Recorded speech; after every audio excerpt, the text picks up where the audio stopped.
everybody, happy Sunday. I hope that wherever you are and whatever you are doing, you are having a fantastic weekend. The sun is finally here, it is finally warm, and it feels like the weather is just gonna keep getting warmer, and I am in my garden. Time for me to show you what's been going on. You might notice here we've got these, and these are to try and stop the chickens from helping themselves to whatever happens to be in the soil there. As you can see, some of these broccoli have been held hostage by chickens, and there's also a rogue potato in the corner there. I'm just going to let the rogue potatoes do whatever rogue potatoes are going to do. I'm going to put this back on like so in an attempt. I need to weigh it down really without kind of restricting the light, but this one is the one that's most at risk of being damaged by chooks. Over here we've got more broccoli doing really well, and more potatoes just volunteering to grow. Potatoes are awesome. We've got the cauliflower here doing really well, and as I said, that broccoli there not doing quite as well as this one, but we'll see. For those who don't know, this is my wasabi growing, and it's kind of gone a little rogue. It's produced some seeds. I might harvest those, and then I'll have some extra wasabi for planting in the future. But over here on the orchard side of the garden, well, things are going well. As you'll notice, we haven't done any mowing. That's because between me mowing it the last time, which was about 2 weeks ago, and today, it's either been raining really hard and I haven't had a chance to get in the garden, or I've been away. So I've been away in LA this week, and I did actually get some nasty sunburn. It's already starting to wear off though, so I'm quite glad of that. Cherries are still developing. We're not going to say anything because last year we had trouble with the cherries developing, but hopefully this year, hopefully this will be the year that we get our first cherry harvest from that tree. It has been about 4 or 5 years since that tree went in, so hopefully it will now be mature enough to actually grow. Apple tree, doing incredibly well. We have lots of cool apples on it, and it's doing amazing things. I'm very happy about that. And then over here, we have some potato growth. Some of the potatoes are growing at a faster rate than others, which is fine. As you'll notice, these ones are growing a little bit faster. That's because of the different varieties of potatoes that I have in here. Others are taking their sweet time to pop up, but don't worry, they will break through. And as soon as they break through, they will take off at a rate of knots, because potatoes are very potatoey. They like growing. Over here, we also have incredible stuff going on here with the parsnips. One row of parsnips there, and one row of parsnips there, and these guys are looking incredible too. These are my box hedges. They are looking incredible, and I've got to say, doesn't that look pretty at this time of year? Box hedges are pretty amazing. But you know what? You know what else is pretty amazing? It's everything going on over here.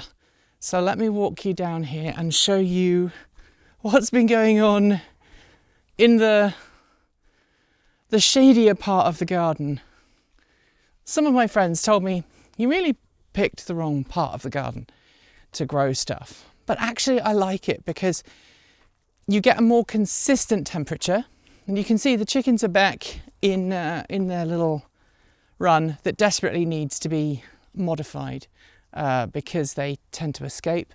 Ashley is doing amazingly well. She just loves just being there and doing Ashley related things. Meanwhile, look at all of my berries. As a big school bus goes past, look at all of my berries. I don't think I've ever seen this many strawberries growing on this plot. And in previous years, what's happened is very often we end up getting strawberries, but we only got like a few strawberries at a time. So we never ended up having like strawberries for both of us. This year, I think that might change. This year, I think we might actually have a decent number of strawberries. Also, this year, we're going to have a decent number of carrots. I know that there are still plenty of weeds in here. I have not got around to weeding, and I'm going to have to do this by hand. I'm going to wait a little bit longer. But we have Charlie making a lot of noise. But right here, you'll see there is carrots here. There are carrots here also. There's lots of weeds, but carrots are growing. And this is the most numbers of carrots I think I've seen. And I can see them growing up here as well. Carrots plus onions seems to be a very good thing, and I'm very happy that I did that. So this weekend, I'm hoping to dig up this bed and this bed and that bed and that bed and that bed to prepare them for growing things. This bed obviously hasn't grown anything. It's been fallow for about 8 months. So I'm going to grow some new things in there. But check this out. My lemon balm is just shooting up. My chives are just shooting up. And the herbs that I put in, the moved oregano is doing great. The new rosemary, one there and one over there, is doing great. The sage doing great. And my blueberries, they're doing okay. They're not growing incredibly fast, but that's fine. It was an on a whim purchase. I never intended to have blueberries. Now I have them. I can cope with that. Over here though, check out my beans. And I don't want to say, I don't want to jinx it, but I do not have any green fly or aphids yet. I know it's only a matter of time. These are my mustard flavour wasabina, and they taste amazing. Fresh, kind of a peppery taste. Great on a burger or something like that. Whether you're cooking like a meat burger or whether you're cooking an Impossible burger. I prefer Impossible burgers. Really, really nice. The cilantro or the coriander coming up really nicely and amazingly here. Let's try some of this. Lovely. Just the right amount of flavour. Young and fresh and nice and coriandery. Also dill. I'm not going to touch the dill. We've got some more coriander down there. So we're going to have such wonderful flavours in our kitchen this year. It's going to be amazing. Oh, well, I meant to show you the garlic. Check out my garlic. My garlic is doing incredibly well. That is amazing garlic. And then over here is an apple tree that is technically not ours. So this apple tree is another Gravenstein or Gravenstein, depending on how you want to pronounce it. This tree actually belongs to our neighbour. You can see it's just over the fence, but he doesn't like eat them anymore. And he said, look, you can just help yourself. So this is going to be, I think, our most productive tree, adopted tree this year. So these flowers are smelling amazing, and they're going to make some amazing apples later this year. Let's finish off by showing you where things are going in the greenhouse. My sister-in-law gave me some blackberries recently, and they're doing really well. And then in here,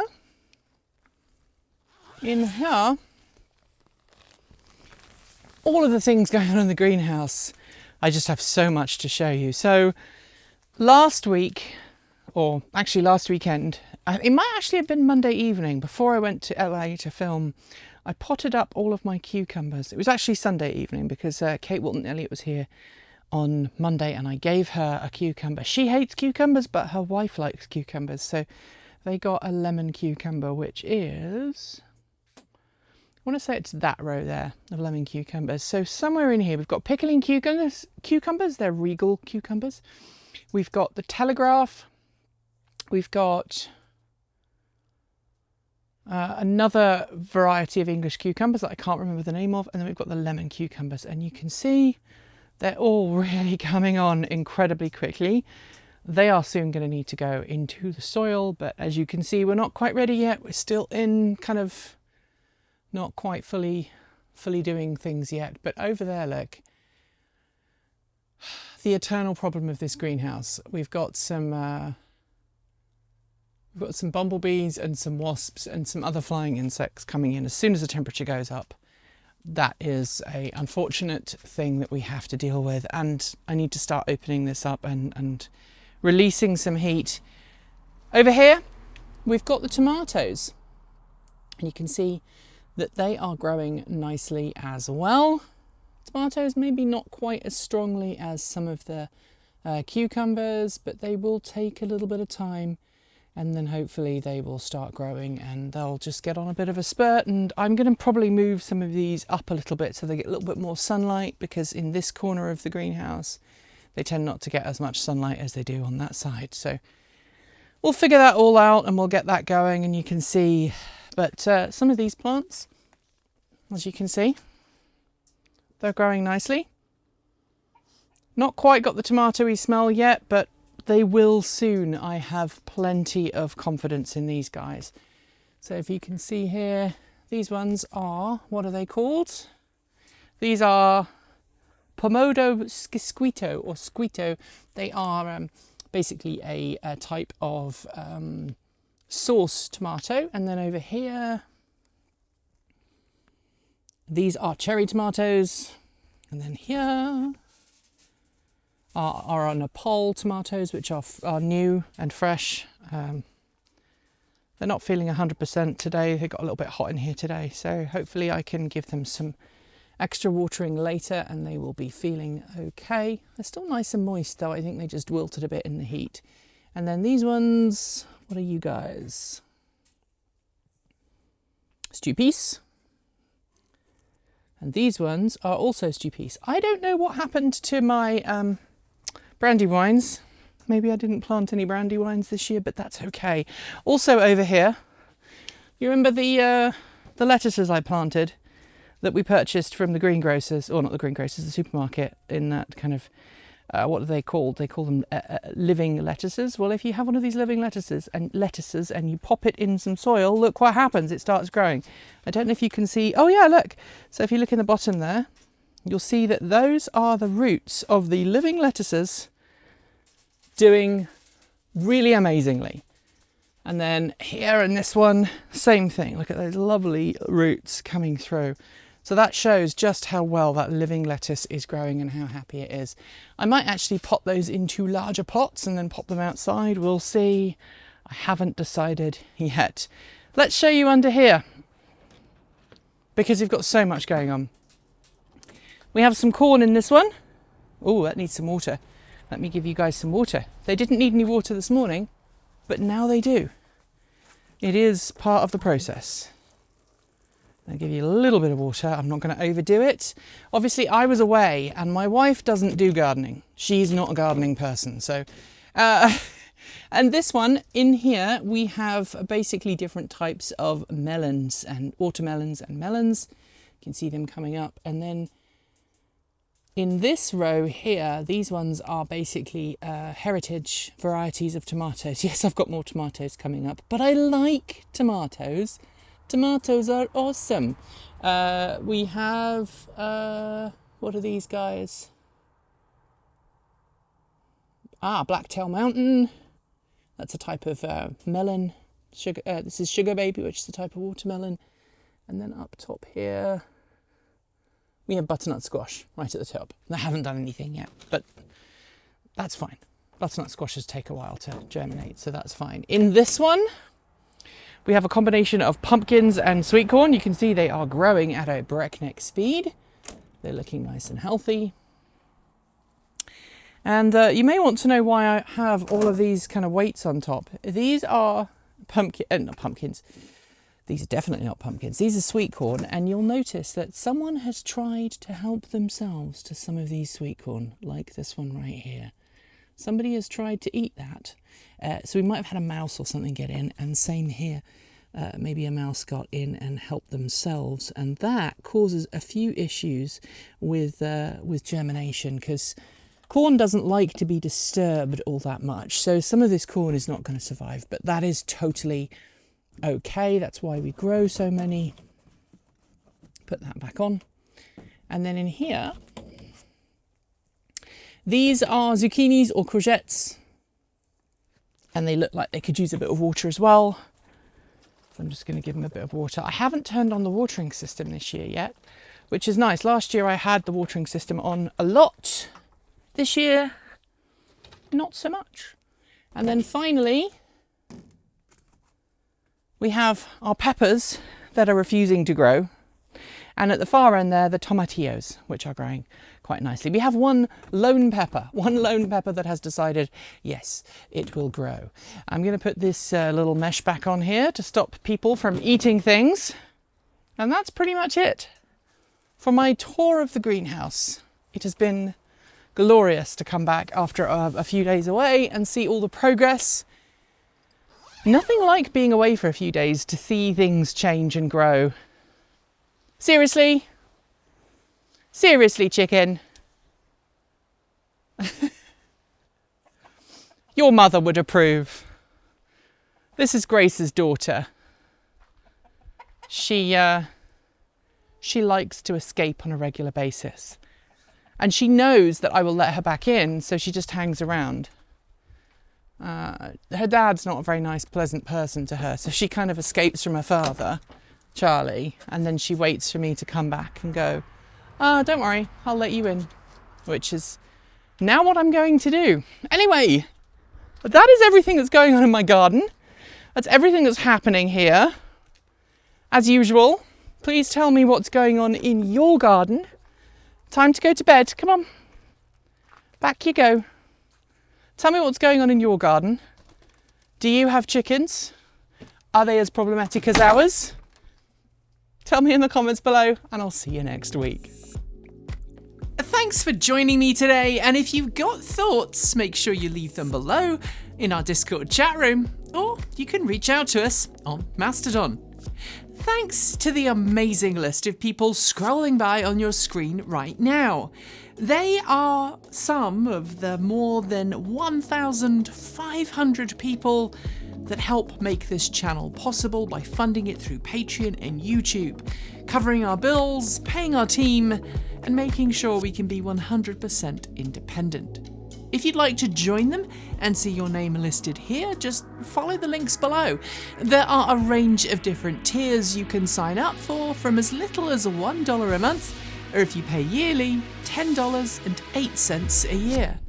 A massive welcome to our newest supporters, Ralph Koenig, Mr. Eldritch, Dwayne Adiger, and Corey Singletray. To join our list and get your shout out, become a paid Patreon member for your week of fame.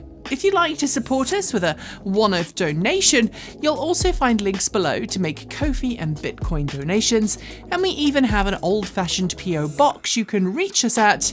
The address is listed below. And of course, if you're in need of some swag, you'll find our swag store link in the down below as well.